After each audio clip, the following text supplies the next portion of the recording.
Iginiit ng Malacanang na naipagkaloob na ng pamahalaan ang mga kaukulang tulong sa pamilya ng mga nasawing miyembro ng PNP Special Action Force noong January 25 sa Mamasapano, Maguindanao.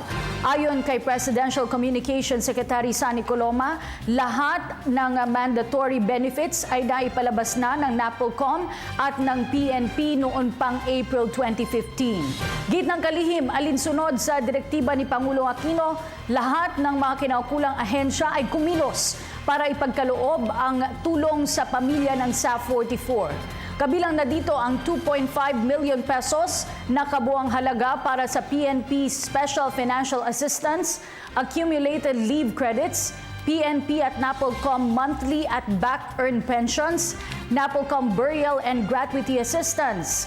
Bukod pa dyan ay 250,000 pesos na nagmula sa President's Social Fund ang ipinagkaloob sa bawat pamilya ng 44 na SAF members. Habang umabot naman sa 1.3 million pesos ang tinanggap ng Viernes family sa katulad na benepisyo mula sa PNP at NAPOLCOM.